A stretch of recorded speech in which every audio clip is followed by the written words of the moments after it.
جی میں قرآن کی تعریف آپ کو بتاؤں گا کہ قرآن پاک ایک ایسی کتاب ہے جو اللہ کے ہاں محفوظ ہے، اور اللہ نے اس کی قسم کی ہے کہ اس کو کوئی بدل نہیں سکتا، مگر ہم اس پر عمل کریں تو ہماری زندگی بدل سکتی ہے۔ میں کیا بیان کروں رسول اللہ صلی اللہ علیہ وسلم کی شان میں، اللہ نے سب کچھ نازل کر دیا ہے قرآن میں۔ اما عائشہ سے کسی نے پوچھا آپ صلی اللہ علیہ وسلم کی سیرت کیا ہے، تو اما عائشہ فرماتی ہیں قرآن۔ آپ صلی اللہ علیہ وسلم فرماتے ہیں قرآن پڑھا کرو، یہ قیامت کے دن تمہاری سفارش کرے گا۔ اللہم صلی علی محمد وآل محمد۔ تو یہ نا جی کہ جس وقت پوچھا گیا نا مشرکین نے نا آپ صلی اللہ علیہ وسلم سے پوچھا کہ آپ بتائیں آپ کے رب کا نسب کیا ہے، تو وہاں پہ اللہ نے یہ آیت پڑھی قل هو اللہ احد، اللہ ایک ہے، اللہ الصمد، وہ بے نیاز ہے، لم یلد ولم یولد، وہ نہ وہ کسی کا باپ ہے نہ اس کا کوئی بیٹا ہے، ولم یکن لہ کفوا احد، نہ اس جیسا کوئی نہ ہوگا۔ تو یہ اللہ کی تعریف ہے جی، تو ہمیں سمجھنا چاہیے۔ تو جیسے میں نے کہا نا کہ قرآن میں اللہ فرماتا ہے جی کہ یہ سچی کتاب ہے، تو میں آپ صلی اللہ علیہ وسلم کے بارے میں یہ کہوں گا کہ میں کیا بیان کروں ان کی شان میں۔ اللہ نے سب کچھ نازل کر دیا ہے قرآن میں۔ تو قرآن کی آیت ہے اِنَّا أَعْطَيْنَاكَ الْكَوْثَرَ فَصَلِّ لِرَبِّكَ وَانْحَرْ إِنَّ شَانِئَكَ هُوَ الْأَبْتَرُ۔ تو یہ آپ صلی اللہ علیہ وسلم کی جو ہے نا تعریف میں آئی ہے کہ جس وقت آپ صلی اللہ علیہ وسلم کا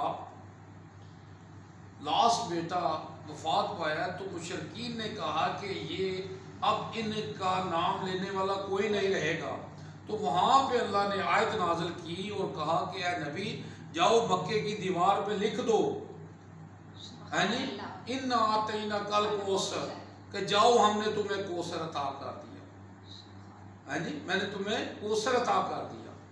اِنَّا أَعْطَيْنَاكَ الْكَوْثَرَ فَصَلِّ لِرَبِّكَ وَانْحَرْ، جاؤ نماز پڑھو اور قربانی کرو۔ تو یہ اللہ نے کہا کہ تیرا دشمن ہی بے اولاد ہوگا، اور نماز پڑھو اور قربانی کرو۔ یہ جو ہے نا جی قرآن کا آیت ہے، یہ دیکھنا اللہ نے تعریف کی ہے، تو اللہ سے بڑھ کر کوئی تعریف نہیں کر سکتا۔ ہم کیا تعریف کریں گے کہ آپ صلی اللہ علیہ وسلم چاند ہیں، چاند میں بھی داغ ہے جی۔ ہم کہیں گے کہ مدینے کے سردار ہیں، مدینہ تو چھوٹا سا شہر ہے، وہ تو 2 جہانوں کے سردار ہیں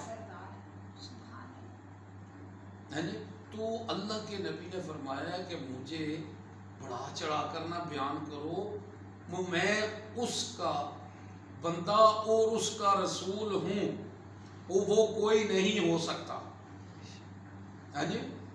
تو یہ کہ قرآن ہمیں یہ بتا رہا ہے، ہمیں قرآن کی تعلیم لینی چاہیے، اس کو ترجمے سے پڑھنا چاہیے، پر افسوس کے چراغ کے نیچے اندھیرا ہے، اکثریت ہماری قرآن کو ترجمے سے نہیں پڑھتی جی۔ تو ہماری یہ کوشش ہے آج ہم بھی آپ کو یہ قرآن پاک گفٹ کریں گے، اور اس کا یہی مقصد ہے جی کہ ترجمے سے پڑھا جائے، کیونکہ آپ صلی اللہ علیہ وسلم فرماتے ہیں جس نے قرآن کو ترجمے سے پڑھا ہے نا اس نے اللہ کی قرآن کی ایک آیت کو ترجمے سے پڑھا ہے نا، اس نے اللہ کی راہ میں سرخ اونٹ صدقہ کیا۔ یہ اس وقت مثال دی گئی کہ سرخ اونٹ اس وقت بڑا قیمتی تھا، تو یہ اس کا اجر تو اللہ نے دینا ہے، اللہ اس کا خریدار ہے جی۔ قرآن کو پڑھنا چاہیے، آپ سے فرماتے ہیں قرآن کو پڑھو اور پڑھاؤ، اس کو کمانے کا ذریعہ نہ بناؤ۔ تو میرے بھائی قرآن کو سمجھ کر پڑھو۔ قرآن کہہ رہا ہے، اللہ نے قرآن میں اصول دین بتا دیا ہے کہ اس چیز کی پیروی کرو جو تمہیں تمہارے رب کی طرف سے ملی ہے، تمہارے رب کی طرف سے ملی ہے، اور ہمیں سوچنا چاہیے، سمجھنا چاہیے جہاں ہم جس پر عمل کر رہے ہیں واقعی یہ اللہ نے کہا ہے کہ نہیں کہا۔ اور اللہ قرآن میں فرما رہا ہے کہ انسان کو وہی ملے گا جو اس نے کوشش کی، تو کوشش ہمیں کرنی چاہیے اور ہمیں پڑھنا چاہیے. قرآن کی سب سے پہلی آیت یہ ہے اقرا بسم ربی. پڑھو پڑھو پڑھو پڑھو پڑھو. تو آج ہم قرآن سے لا علم ہیں, قرآن ہم پڑھ رہے ہیں ثواب کی نیت سے, ثواب بھی مل رہا ہے کیونکہ اللہ کے نبی نے فرما دیا, اس میں کوئی شک نہیں ہے جس نے 3 دفعہ قل واللہ پڑھی اس کو پورا قرآن پڑھنے کا ثواب ملے گا, اس میں کوئی شک نہیں ہے.